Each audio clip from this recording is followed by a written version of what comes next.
Did I mention I have a new squirrel-proof feeder? Yeah. That's what it says. It's supposed to shut from the weight of the squirrel, but it isn't shutting all the way.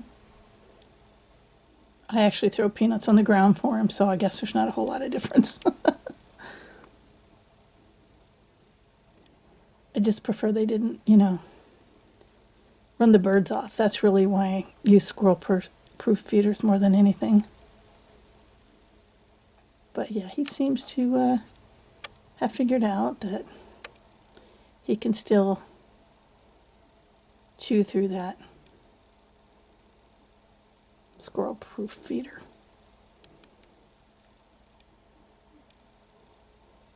It just holds peanuts. And I actually throw some on the ground, so I don't even know why he's up there, but I think that might be the challenge. It's a problem-solving squirrel. He likes a good puzzle. Kind of like me. Gardeners. I told myself I would do some other type of content before I did another gardening video, but there's too many things happening here not to record it. And that other content will eventually get uploaded. I have a whole cruise to edit and have some fashion boxes on the way. I actually have some bird footage, but it's iffy. So I said there's things happening. You're looking at one of them. I got a gift certificate to an orchid store for Christmas or birthday. Don't know, they're so close together, can't tell them apart. And I went there today and redeemed my gift certificate. And they had these Phalaenopsis for $25 in the little rubbery pots. And then the pot there was $16.99, I think. And I just decided to do a community pot and put them all together. I like them. And I knew going in that I was going to get a yellow one because, interesting story, I don't know if I've ever bought a Phalaenopsis. I may have, but if I do, I don't recall.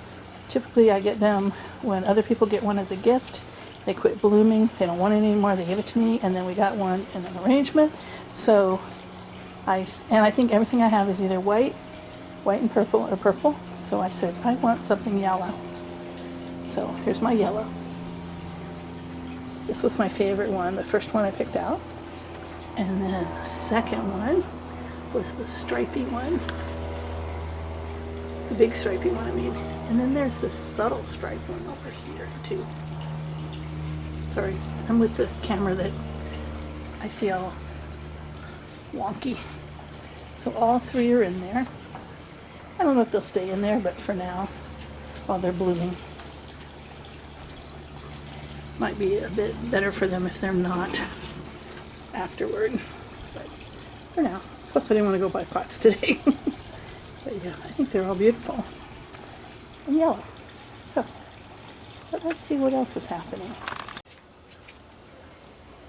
Okay, can you see what I see? Probably not. I was just walking over here. And look, I could see through the sheath and I see there's something in it. Yay! Right there. Yes, the camera's picking it up. And so I said, well, are there more? And sure enough, okay, let me see if you can see this one. Oh, shoot. I don't want to break anything. There's another one with something in it. Looks a little brown, but it's there. No, it's not brown when I look outside the camera. I don't know if there's more. That's all I see right now on this big green cattleya. It does have one yellowing leaf right there, but I don't think I'm going to remove it yet. I don't think it's a problem. So that's pretty exciting.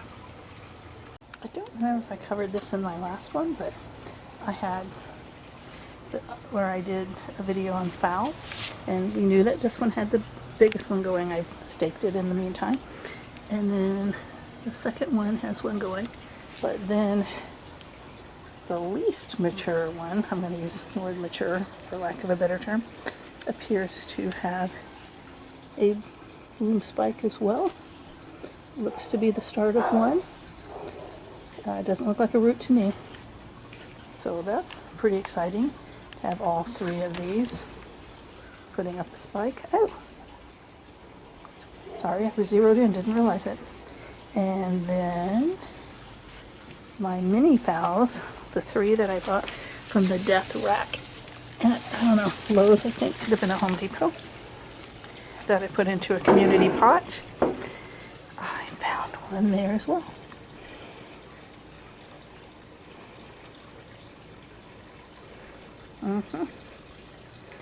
Looks like a bloom spike to me. Does not look like a root. I checked the other plants, and right now I don't see any. Oh, wait a minute. Oh no, that one's a root. That one's a root. But just exciting things happening. For some reason, my plants think this is spring. I hope that doesn't turn out to be a problem, because we're supposed to have a cold spell starting on Monday, the holiday. Okay, I can see them. It lost 2 little leaves. It didn't go dormant, and I watched Blanca Acosta and made a comment to her about mine.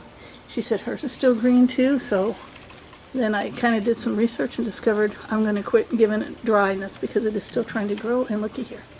It's a whole new growth right there. So it did not go dormant. Blanca lives probably, I don't know exactly where her house is located. I know what what town she lives in, same town where I work. So she probably lives somewhere between 10 and 15 miles from me. So hers is acting the same way. That makes sense. We would have pretty much the same climate, unless she has, maybe I have a little different microclimate because of screenporch, but overall the same. So I went back to watering and fertilizing this guy. He must have thought I was awfully mean to him for a few weeks there, withholding much. Okay, because I don't know how to say the reclassified name. This is my Strombergia. I'm just going to use the old name. I think Strombergia, something like that.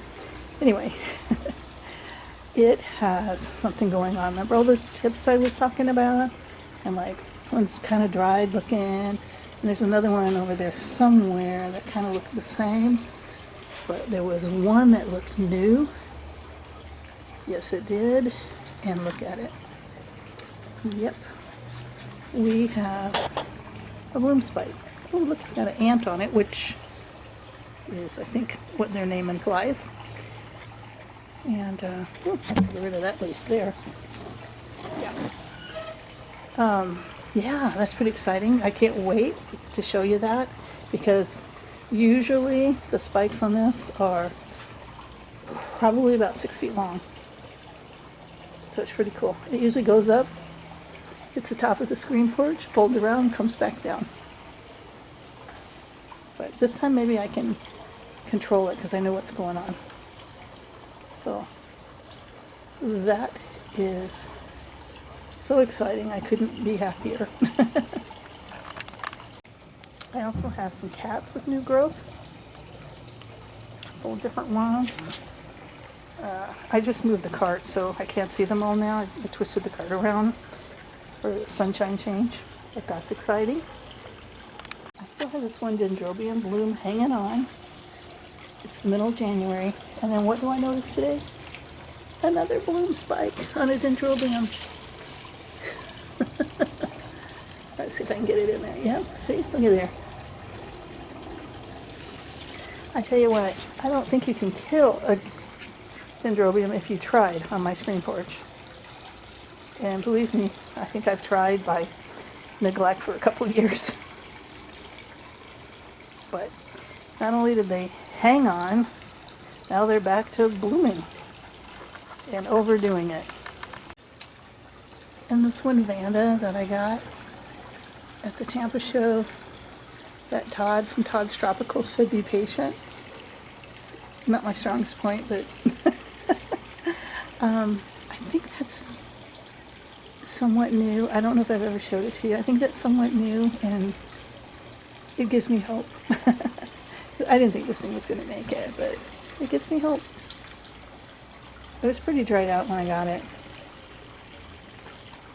I've seen some other recent videos of people's angraecums, you know, doing their thing, but not this one. This one was new to me in the summer, so it's overgone quite the change, so I don't expect it to do a lot for me this first year, maybe even not next year, but after that I'm hoping. My deciduous dendrobium never dropped its leaves, and I never got flowers on the old canes, but then again, that was about the time I started really watering them and fertilizing them again, so probably a bit much to expect, but interesting that the deciduous never dropped. I think this is looking fantastic. I hope it blooms. So this was just a quick video to show you that I got some sheaths and bloom spikes going and how excited I am for that. Other Florida YouTubers are at Tamiami International Orchid Festival in Miami this week. Not me, because I just got back from a cruise and couldn't talk my husband into driving me back to Miami. I was going to take the orchid bus, which is like orchid societies, local orchid societies. They charter a bus and you pay to go on the bus. They drive you there. You leave at 5 in the morning. You have a few hours to look around, and then they leave like 3 in the afternoon or so, and you get back like at 7:30 at night. I was going to do that, trying to sign up everything. Then it turned out it was on a Friday, which was a work day for me. And after having just taken off to go on a 10-day cruise, I didn't have the heart to ask for another day off.